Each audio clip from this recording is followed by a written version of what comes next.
If you ever call 911, you expect help. But what if help hears something they can't explain? On October 14th, 2019, at exactly 2:17 a.m., a 911 operator in rural Oregon received a call that would later be sealed, classified, and quietly buried. No press release, no public record, just a single note in the system: audio restricted by department order. The caller ID showed a landline registered to a house on the edge of a dense forest. The name attached to it was Daniel Harper, 38 years old, lived alone, no criminal record, no history of mental illness, just normal. The operator answered, "911, what's your emergency?" At first, there was only breathing. Slow, shaky, like someone trying very hard not to make a sound. Then finally, Daniel whispered, "I think something is in my house." The operator asked the standard questions. Are you alone? Do you see anyone? Is there a weapon? And then Daniel said something strange, something that made the operator pause. "I locked all the doors. I checked every window. There's nowhere it could have come from." The operator tried to stay calm. "Sir, what exactly are you hearing?" There was a long silence. Then, a sound, not from Daniel, from the background. It sounded like footsteps, but wrong. Too slow, too heavy, like something dragging itself across wooden floors. The operator immediately asked, "Sir, is someone walking in your house?" Daniel didn't answer right away. When he finally did, his voice changed, lower, tighter, terrified. "It's not walking." Another pause. Then he whispered, "It's learning." The operator froze. "Sir, what do you mean?" And that's when the recording changed, because suddenly you could hear it clearly. A voice, but not Daniel's.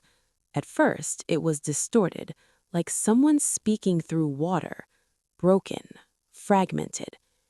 "Hello." The operator leaned closer to her headset. "Sir, is someone else with you?" Daniel whispered, "No." The voice came again, clearer this time, closer. "Hello." But something was wrong, very wrong. It sounded like Daniel. Same tone, same pitch, same voice. The operator felt a chill run down her spine. "Sir, I need you to leave the house immediately." Daniel didn't move. You could hear him breathing faster now, panicking. "I can't." "Why not?" And then he said something that would later be removed from the official transcript. "Because I'm in the attic."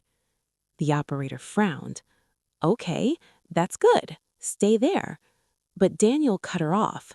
"No, you don't understand." His voice cracked. "I've been in the attic the whole time." Silence. Then, from below him, you could hear it. His voice, calling out, "911, what's your emergency?"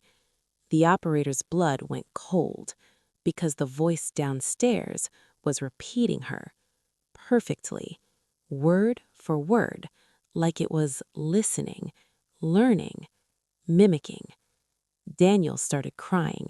"I didn't say that. I didn't—" The voice downstairs interrupted him.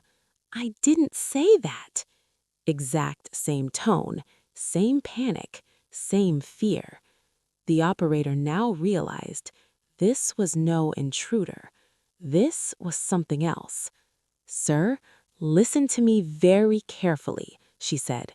"Do not respond to that voice." Too late, because Daniel whispered, "Who's there?" And instantly, the voice below responded, "Who's there?" But this time, it wasn't just mimicking. It was closer, much closer. you could hear the attic door creak, slowly opening. Daniel began screaming, "It's coming up!" And then the line went dead. Police were dispatched immediately. They arrived at the house within 9 minutes. Body cams active, flashlights drawn, weapons ready. The front door was locked, no signs of forced entry. Inside, everything was quiet. Too quiet. Officers cleared the first floor. Nothing. Second floor. Nothing. Then they found the attic.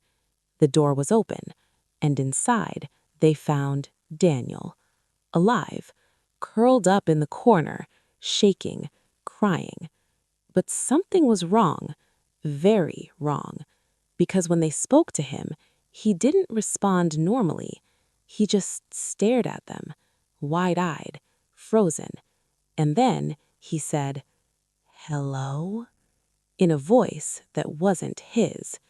The officers immediately restrained him, called for medical support. But as they escorted him out, one of the officers noticed something. The attic was too small. There was no way someone or something could have been hiding there with him. No vents, no crawl spaces, no exits. Nothing. Just Daniel. And yet, multiple officers later reported hearing something else on their body cam audio, a second voice, speaking softly, right behind them, repeating everything they said. The footage was never released. Official statement: audio corruption. Daniel was taken to a psychiatric facility. He never spoke again, not once. Except, according to one nurse, late one night, he sat up in bed, looked directly at her, and said, "You shouldn't have listened," in her voice, perfectly. Daniel disappeared 3 weeks later. No security footage, no records, no explanation. Just gone. And the house? It was demolished, completely. Foundation removed, land sealed. But here's the part they don't talk about. The original 911 recording was never destroyed. It still exists, locked, restricted, buried deep inside evidence archives. And according to one anonymous officer who heard it before it was sealed, there's something they didn't include in the report, something no one talks about. At the very end of the recording, after the line goes dead, after the silence, there's one final sound, a voice right next to the receiver, calm, clear, and smiling. It says, "Thank you for teaching me."